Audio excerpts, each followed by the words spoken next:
Hello बच्चों, कैसे आप लोग? जहां पर भी होंगे आप दिलो दिमाग से पढ़ाई करते हैं अपने घर पे या कहीं पे भी है।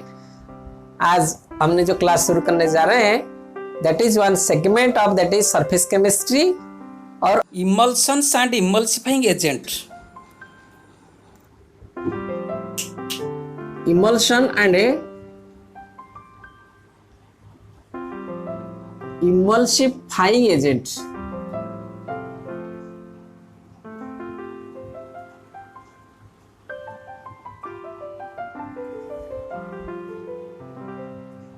ये इमल्शन क्या है? What do mean by emulsion?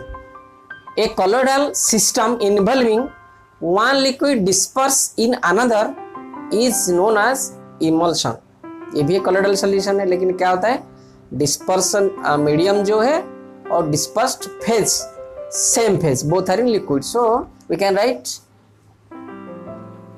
emulsion किसे कहते हैं? A colloidal solution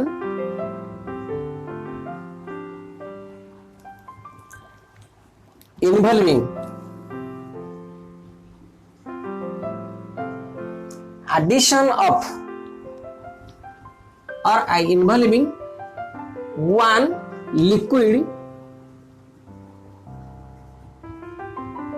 dispersed in other। समझ गए? A colloidal solution involving one liquid dispersed in other is known as emulsion।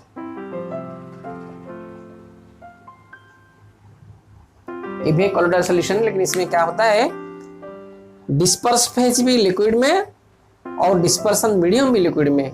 अगर डिस्पर्स फेज को डिस्पर्सन मीडियम में डालेंगे तो क्या होगा? That will form an emulsion. Emulsion can be form by two immiscible liquids. It is formed by two immiscible liquids। Immiscible liquids मतलब क्या है? मान लीजिए वाटर इन ऑयल और ऑयल इन वाटर। अगर हम ऑयल को oil in water type, water in oil type, इसका मतलब क्या है? N emulsion can be formed by mixing और by adding oil into water. Another emulsion can be formed by adding water in oil because oil and water both are immiscible। First you have to one thing remember, these emulsions are not stabilized। ये stabilize नहीं होते, stable नहीं होते, क्योंकि dispersed phase और dispersion liquid में, लेकिन वहाँ both are immiscible। क्या होता है? तुरंत ही जब हम मिक्स करते हैं, अगर उसको ऐसे ही रख दिया हमने, क्या होता है वो एक लेयर फॉर्मेशन कर लेते हैं, डिफरेंट लेयर अलग अलग फॉर्म कर लेते हैं। मान लीजिए मैं आपको एग्जांपल बता रहा हूँ, हम बताते हैं ऑयल इन वाटर। अगर हम एक बीकर में लेते हैं, पानी लेते हैं, इसमें कुछ ऑयल डाल देते हैं, कुछ ऑयल डाल के हम इसको खूब अच्छी तरह सेक करेंगे। अच्छी तरह सेक यानी ऐसे बहुत जोर से हम इसको हिलाएंगे, तो जैसे ही सेक होगा this oil will mixed with the water and it will form an emulsion that is known as oil in water emulsion. समझ गए आप? अगर हम ऑयल, थोड़ा सा ऑयल लेके पानी में डालेंगे और पानी को बहुत जोर से उसको हम स्टीयर कर सकते हैं या उसको सेक कर सकते हैं, तो क्या होगा उसमें? क्या होगा? The oil will be mixed in this water, inside this water and it will form oil in water type emulsion. समझ गए? बट बच्चों जब हम उसको सेक करना बंद कर देंगे या स्टीयर करना बंद कर देंगे, क्या होगा? After some time it will again form two layers. Oil अलग हो जाएगा और वाटर भी अलग हो जाएगा। आप समझ गए मेरा मतलब? यानी कुछ देर के बाद हम अगर उसको कुछ नहीं किए, मतलब सेक नहीं किया, स्टीयर नहीं किए, तो क्या होगा? फिर ये पानी का पानी वैसे ही रह जाएगा, ऑयल जाके इधर एक तरफ ऑयल सारा हो जाएगा, तो they will be separated automatically, no? तो इसको स्टेबलाइज करने के लिए ये थर्ड सब्सटेंस इज नीडेड, एक तीसरा सब्सटेंस की जरूरत पड़ती है, उसको कहते हैं थर्ड सब्सटेंस। आप इसको नोट कीजिए, third substance that is emulsifying agent, emulsifying agent, और इसको कहते हैं इमल्सिफायर, इमल्सिफायर। आप समझ गए? तो इमल्सिफाइंग एजेंट कौन सा है? Emulsifying agent is the substance which is used in emulsion to make it stabilise और टू मेक इट स्टेबल। किसको? ऑयल इन वाटर टाइप हो या वाटर इन ऑयल टाइप का इमल्सन को स्टेबल करने के लिए जो एजेंट हम डालते हैं that is known as, अब दो सब्सटेंस डालते हैं, that is emulsifying agent or emulsifier. So we can write here the substance, आप इसको नोट कर सकते हैं, the substance which is added to an emulsion to make it stable, is known as emulsifying agent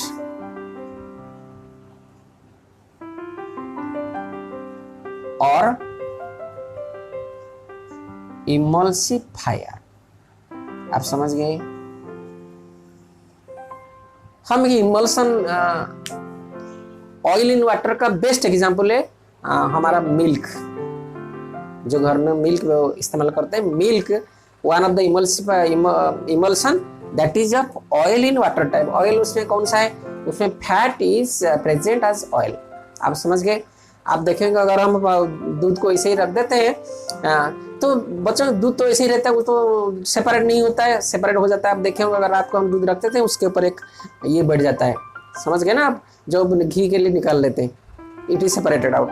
तो अगर हम दूध को गर्म करते हैं वैसे रखते हैं, उसमें दूध को वैसे ही वो रखता है कौन? उसको बोलते हैं सेशिन या प्रोटीन बोलते हैं, उसको क्या बोलते हैं? प्रोटीन। इन मिल्क, आप याद रखिए, in milk protein acts as an emulsifying agent. आप याद रखिए, इसको एग्जाम में आता है, emulsifying एजेंट। ये प्रोटीन को भी कहते हैं CAESIN, सेशन कहते हैं इन मिल्क। तो milk is an emulsion, milk is an emulsion. What is this? Oil in water emulsion. आप याद रखें, तो milk oil in water type emulsion, ठीक है ना? और मिल्क को स्टेबलाइज कौन करता है? The presence of protein inside it. आप समझ गए? तो इसे दो तरह का हुआ, एक oil in water and water in oil.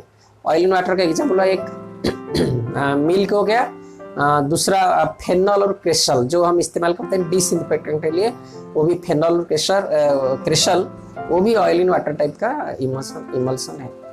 और water in oil type that is just opposite. अगर हम ऑयल में वाटर डालेंगे, ऑयल में पानी डालेंगे तो क्या होगा? वो it will form water in oil type emulsion. तो उसका एग्जाम्पल कौन सा है? उसका एग्जाम्पल है हमारा बटर और cold cream. Water in oil type ये कौन सा हो गया? बटर, कोल्ड क्रीम, क्योंकि बटर में पानी रहता है, बटर में वाटर उसके अंदर रहता है, because butter is nothing but the that is oil in nature and water is inside, present inside this. Cold cream में भी वही है। तो ये हो गया water in oil type, oil in water type. ये हो गया कौन सा? मिल्क। ये कौन सा हो गया? मिल्क, क्रेसल और फेनॉल। आप इसको लिख सकते हैं पहले, ये आप समझ गए, इसको आप नोट कर लीजिए, ठीक है ना? अभी हम डिस्कस करते हैं what is the difference between oil in water type and water in oil type, और comparison between oil in water type and water in oil type, ठीक है?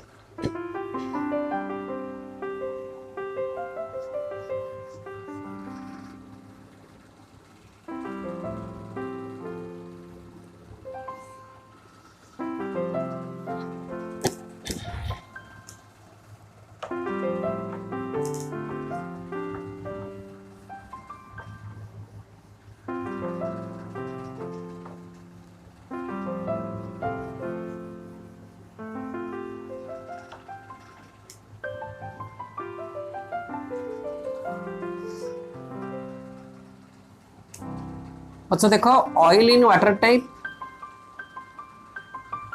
इसको हम O by W, this is double by O भी लिख सकते हैं। Comparison, क्या comparison? Number 1, first you can write dilution, और डाइल्यूशन टेस्ट भी इसको लिखते हैं। This oil in water emulsion can be diluted. क्या है डाइल्यूशन टेस्ट में? दिस वाटर टाइप इमल्शन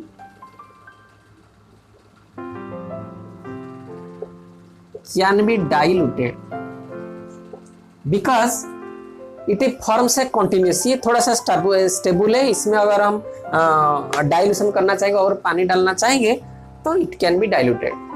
लेकिन ये क्या होगा, इसको हम डाइल्यूशन नहीं कर सकते, it can not be diluted. It can not be, अगर आप ला के इसको डाइल्यूट करना चाहेंगे, वाटर को डाइल्यूट, कैन यू डाइल्यूट? आप डाइल्यूट नहीं कर सकते। लेकिन दूध को डाइल्यूट आप कर सकते हैं, दूध में पानी मिला सकते हैं, लेकिन वाटर में पानी आप नहीं मिला सकते। आप समझ गए अभी? तो ऑयल इन वाटर को हम डाइल्यूट कर सकते हैं, दूध को डाइल्यूट कर सकते हैं, लेकिन मक्खन को डाइल्यूट नहीं कर सकते। दूसरा एक इंपॉर्टेंट आप याद रखिए, अगर oil soluble dye, dye means जो कपड़ा पे रंग होता है, oil soluble dye, oil soluble dye is added, आप समझ गए, oil soluble dye added to this emulsion. अगर हम oil in water type emulsion है ना, ऑयल सॉल्युबल डाई को अगर oil in water type emulsion में हम डालें, oil soluble dye if added to this emulsion, क्या होगा? Red droplets we can C by using microscope. समझ गए आप? Colour droplets, colored droplets can be seen by microscope। समझ रहे हैं आप? अगर हम ऑयल सॉल्युबल डाई, जो डाई कलर का कपड़ा कलर करते हैं, रंग करते हैं, वो डाई को अगर हम किस में डालेंगे, इसे ऑयल इन वाटर टाइप इमल्स में डालते हैं, तो अगर हम माइक्रोस्कोप लेंगे देखेंगे उसमें कलर ड्रॉपलेट्स मिलेगा। क्या मिलेगा? कलर ड्रॉपलेट्स मिलेगा। लेकिन यहां क्या होगा? कलर ड्रॉपलेट्स नहीं मिलेगा। Here in this case no color droplets are found। ठीक है, अब नंबर 3 क्या है? Less viscous and more electrical conductive. ये क्या होता है? Less viscous and A high electrical conductivity. इसका मतलब क्या है? अगर हम ऑयल को वाटर में डालते हैं, जरूर इसका मतलब ही वो लेस विस्कस होगा, है ना, और उसका इलेक्ट्रिकल कंडक्टिविटी हाई है। ये जस्ट इसका अपोजिट है। जस्ट अपोजिट क्या होगा? More viscous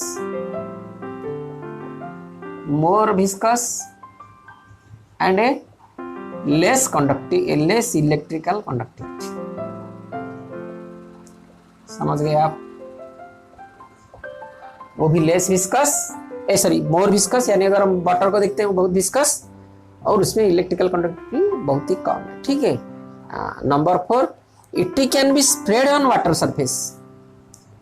it can be spread on water surface. अगर वाटर सरफेस के ऊपर हम स्प्रेड करना चाहेंगे, ये स्प्रेड हो सकता है। It can not be spread. It cannot be spread। समझ गए आप? तो ये आप इसको याद रखिए।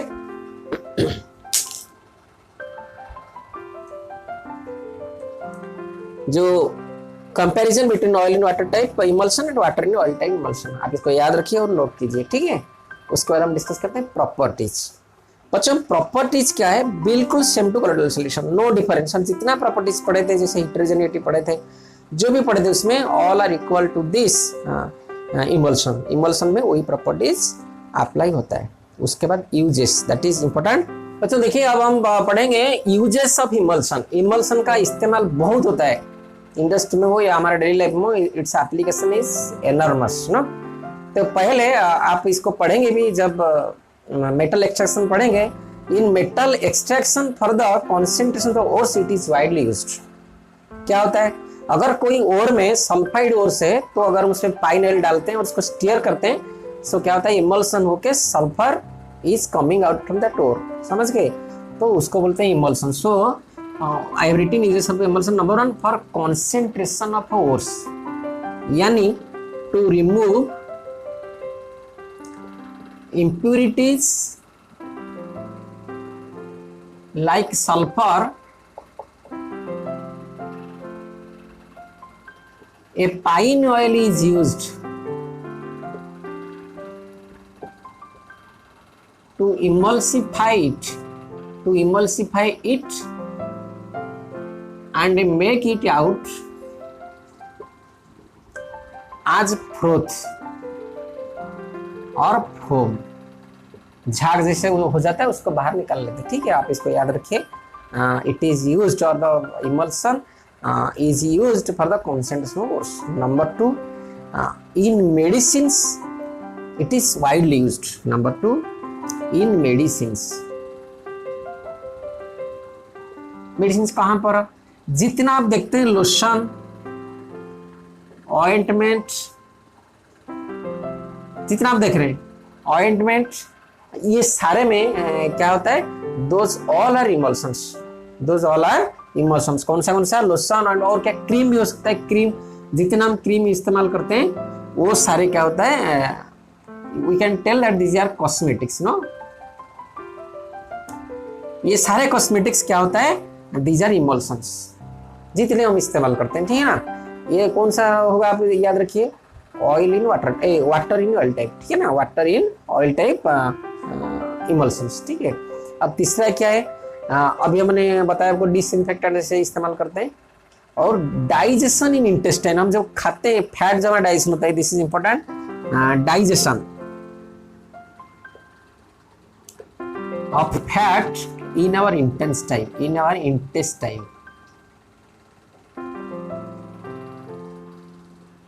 डाइजेशन करता है, क्या करता है, बाय इमल्सिफाइंग।